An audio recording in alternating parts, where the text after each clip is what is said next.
Welcome to the agricultureadvertising.com podcast where we talk everything agri-marketing.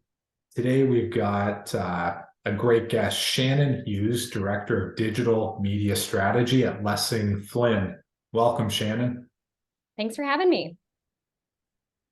So can you give our audience a brief overview of yourself, your career, and then the company you work for, Lessing-Flynn in Des Moines, Iowa? Yeah, you betcha. I have been serving the agri-marketing industry for over a decade now, always living on that ad agency side and perspective and really focusing my efforts on all things paid media and digital is where my role and avenue has been. But I've been with Lessing-Flynn for coming up on 8 years now. A great company, heavily rooted in ag. It actually was founded in 1907 and is the longest standing independently owned advertising agency in the US. Granted, that's due to our research and available public records, but something we're really proud of and have been a top workplace in Iowa the last 4 years running as well.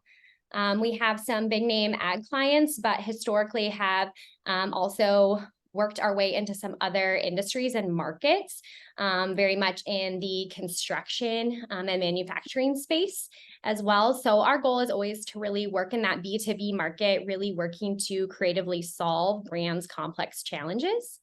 I think that's a good high-level overview to kind of kick us off here. And I know you'll give me some more in-depth questions as we get rolling. What does the term agri-marketing mean to you, Shannon? I think agri-marketing is finding what farmers need to make intelligent decisions for their business. I think it's really easy to get caught up in the big brands of ag, and I think they do a great job representing a lifestyle. But at the end of the day, their operations as farmers is their business, it's their livelihood, it's their family, it's their way of life. And so finding a way to reach them in a way that they feel is authentic and accurate, I think is one of the most exciting challenges around agri-marketing. And just really an opportunity to remind ourselves the role that marketing plays in overall product, science, equipment, all of that that impacts the farmer's life. So I know on a day-to-day basis, I see the trends that are changing in the industry, but I want to get your philosophy, or what are you seeing for trends in agri-marketing and the agriculture industry? Sure. So my lens is likely going to be a little more digital and media heavy, just given that's the space I have the most tenure in.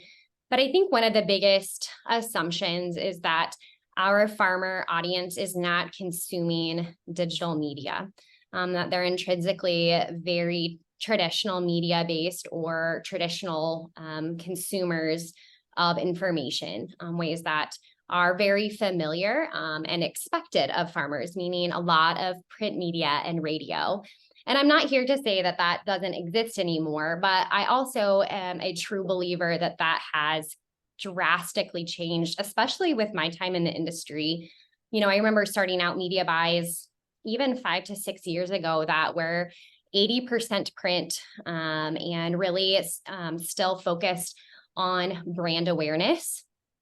And really what we found is farmers are just general consumers of media, just like we are. They're likely, sitting when they're able to sit down and relax and watching a television show with a laptop, with their phone, with magazines next to them. They're going out and consuming traditional radio, but they're also listening to streaming forms of audio as well.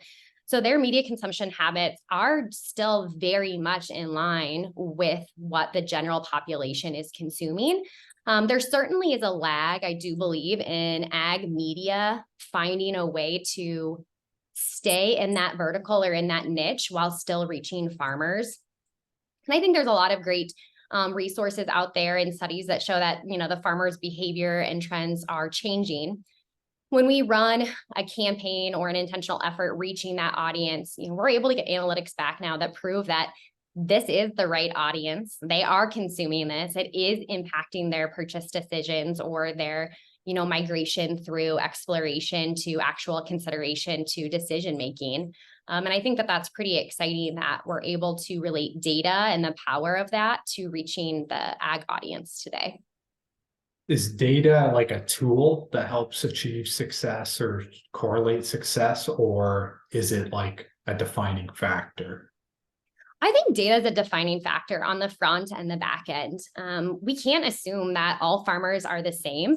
We have those that are in livestock production and those that are growing row crop and those that are, actually, out in the vineyard and growing that type of crop. And the information that they need and the products that they need are all very different. And so it would be very almost irresponsible of a brand to spend their dollars reaching somebody in row crop if they are selling a product that is designed to impact a beef producer, for example. And so that data on the front end really helps us be more efficient with our marketing dollars to ensure that we're reaching the right person at the right time. And then data on the back end, then to prove the value of that investment. And, in best case scenarios, actually delineate that down all the way into the ROI value of that marketing effort down to the actual sale. So is there anything we need to try but might be afraid of trying? I know you touched on, I think like 5-10 years ago, people were still afraid of digital a little bit. Is there anything else there? Yeah, I think really starting to get yourself comfortable with what you're not sure of. There are great publishers in ag who are very comfortable in that print space, but have a lot of digital properties as well, and really also have the desire to work with and educate their community to help them kind of dip that toe in the digital water. Whether that's starting small or starting a little bit bigger, setting yourselves goals to make those transitions is really important. There are more ways to reach farmers today, reminding ourselves that they are general consumers of information, products, et cetera. So being able to even get outside of some of those intrinsic ag publishers and leverage data in other ways to reach farmers, be it programmatic advertising or more traditional methods, I definitely think is going to become the norm. So why agriculture for you personally? And is it agri-marketing different than other industries, or is marketing just marketing?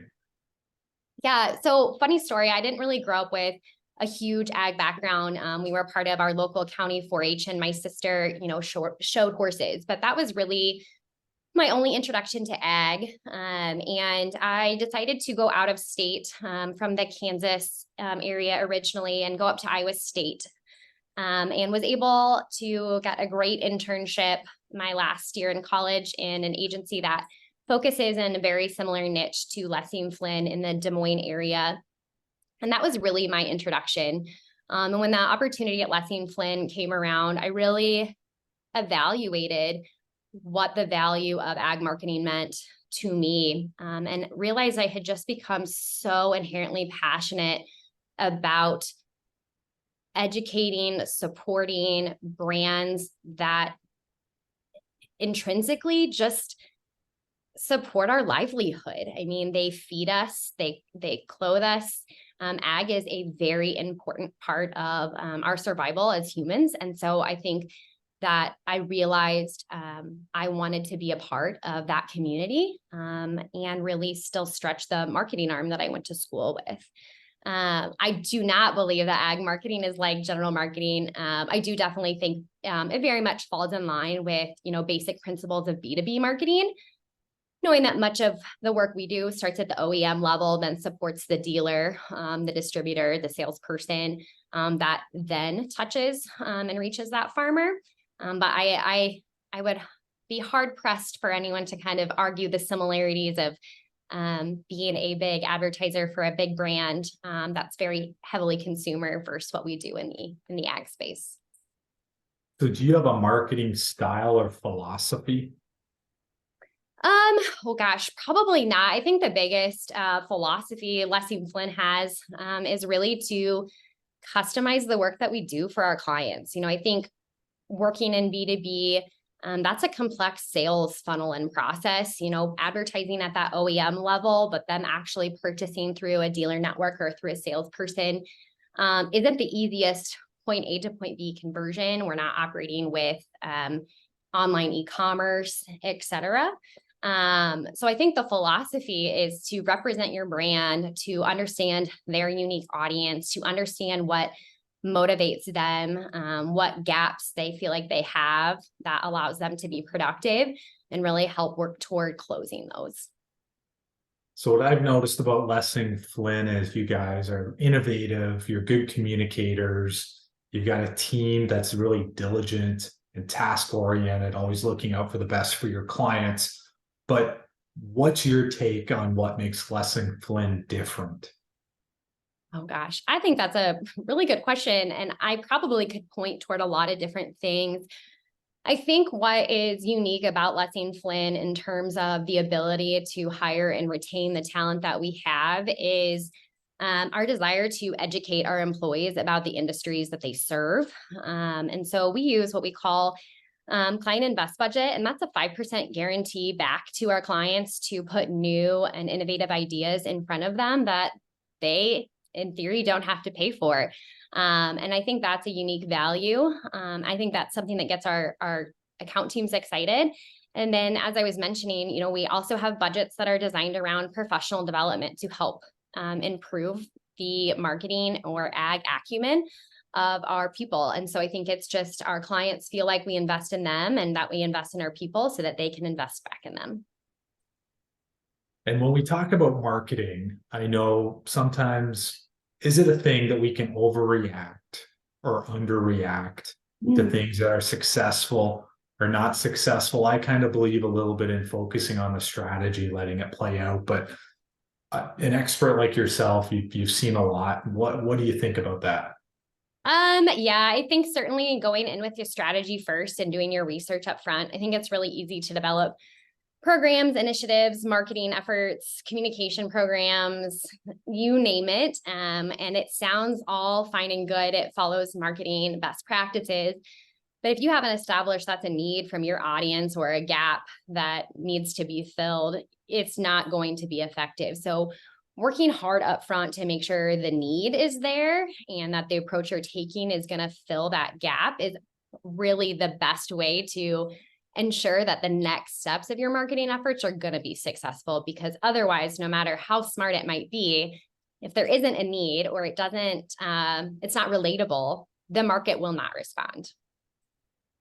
So let's finish off on a great example. Can you describe like a standout idea or plan that you executed? Oh, gosh, that's hard over, 8 years being with a company. I think one that I'm most recently really jazzed about is something we're doing with a client where we're really helping to ignite digital advertising at a dealer level. And that's the work that we do internally, but we really localize it and then roll that out so that dealers do not feel stretched in terms of what their comfort is with digital advertising and marketing at with technology that seems a little bit newer and a little bit harder to navigate. And I think that there's a lot of pretenders in the space that say they can do that. And so what we've been doing is creating customized messaging and ads and then running at behalf of those dealers, but doing it at a more nationwide level, which allows us to have more of that dealer to farmer conversation while we're still executing our larger brand messaging to farmer.